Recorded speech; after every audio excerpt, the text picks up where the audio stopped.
নমস্কার, আমি সৈকত মিত্র। আপনারা দেখছেন গণমঞ্চ বার্তা। এটি একটি নতুন ইউটিউব চ্যানেল। আপনাদের কাছে প্রত্যেকদিন একটি নির্দিষ্ট বিষয়ের উপরে নানান মানুষের বক্তব্য আসবে। আপনারা এই চ্যানেলটিকে সাবস্ক্রাইব করুন এবং ভালো লাগলে বন্ধু স্বজনদের কাছে আপনারা সকলে শেয়ার করুন। আমাদের এই ইউটিউব চ্যানেল একদম নতুন চ্যানেল। আপনারা আমাদের পাশে দাঁড়ালে এই ইউটিউব চ্যানেল আরও অগ্রগতি করবে এই আশা রাখি। ভালো থাকবেন সকলে। আজকের বিষয় হচ্ছে রান্নার গ্যাসের মূল্যবৃদ্ধি এবং যোগান এটা ও মানুষের হয়রানি। দেখুন, আজ আমরা একটা সময় দাঁড়িয়ে আছি যখন রান্নাঘরে চুলোর আগুন নিভে যাওয়ার আশঙ্কা তৈরি হয়েছে এবং তা হয়েছে আন্তর্জাতিক রাজনীতির দাবা খেলায়। অসংখ্য মানুষ হয়রানির শিকার হচ্ছেন এবং আশঙ্কায় রয়েছেন আবার কবে মূল্য বৃদ্ধি হবে, অর্থাৎ গ্যাস সিলিন্ডারের দাম বাড়বে। পশ্চিম এশিয়ায় ইসরায়েল ইরানের সংঘাত এবং তার সঙ্গে মার্কিন যুক্তরাষ্ট্রের জড়িয়ে থাকা সুবাদে যুদ্ধের আঁচ এসে পড়েছে ভারতের রান্নাঘরে, গরিব মানুষের হাঁড়িতে।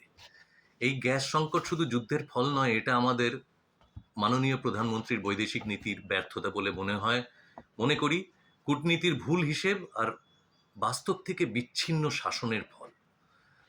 এই মাননীয় ইরান এবং রাশিয়াকে দূরে সরিয়ে নেতানিয়াহু এবং ট্রাম্পের সঙ্গে ব্যক্তিগত সম্পর্কের রাজনৈতিক শক্তি হিসেবে ব্যবহার করেছেন কোনো এক অজানা আশঙ্কায়।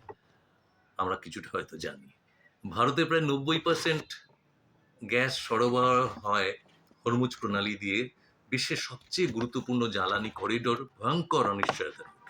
অর্থাৎ যুদ্ধ লাগলেই তার বিপদ। এটা কি নতুন কথা? না, বহুদিনের বাস্তবতা। ভারত জানে যে তার জ্বালানি সম্পূর্ণভাবে বিদেশের ওপর নির্ভরশীল। কিন্তু আজকের শাসক বিশ্বমঞ্চে নিজেকে জাহির করতে গিয়ে দেশের জ্বালানি নিরাপত্তাকেই বাজি রেখেছে। নেতানিয়াহুকে আলিঙ্গন, ট্রাম্পের সামনে নতজানু কূটনীতি করে কি হলো? এই আলিঙ্গন কি আজ গ্যাস সিলিন্ডার দিচ্ছে? না। আপনি যদি জানেন আপনার বাড়ির জল অন্যের কলের ওপর নির্ভরশীল, তাহলে কি আপনি সেই বাড়ির মালিকের সঙ্গে গিয়ে শত্রুতা করবেন? বাস্তবে কিন্তু সেটাই হচ্ছে। ইরান থেকে তেল আমদানি কমানো, আমেরিকার চাপে নতি স্বীকার, একপাক্ষিক কূটনীতিতে ঝুঁকে পড়া, তার ফল না আছে সস্তা গ্যাস, না আছে নিশ্চিত সরবরাহ। এটা সেই রাজনীতি যেখানে ক্যামেরার সামনে হাসির ঝলক আর মানুষের ঘরে হাহাকার। সব কিছুর জন্য লাইন লাগাও। অপরেশ লাইরির সেই বিখ্যাত গানটি মনে পড়ে যাচ্ছে, সামনে পিছে ডাইনে বায়ে, চলতি বাসে কিংবা ট্রামে, যেখানে যাও সেখানে যাও, লাইন লাগাও লাইন লাগাও। কিন্তু তাতেও রক্ষে নেই। আজকে দেশের গরিব মানুষ সিলিন্ডার কিনতে পারছে না। মধ্যবিত্তের কাঁধে বাড়তি চাপ। অনেক পরিবার আবার কাঠ কয়লার রান্না করতে হয় বলে চিন্তিত। আমাদের জিজ্ঞাসা, দেশ কি এই অসহনীয় বিদেশ নীতি নিয়ে চলবে, না মানুষের পেট, মানুষের চুলোর আগুন সেটাই হবে আসল নীতি? আমাদের দাবি, একপাক্ষিক কূটনীতি বন্ধ হোক, জ্বালানিতে স্বনির্ভরতা গড়ে উঠুক, আন্তর্জাতিক চাপে মাথা নোয়ানো বন্ধ হোক। মনে রাখবেন, দেশ বড়, নেতা নয়।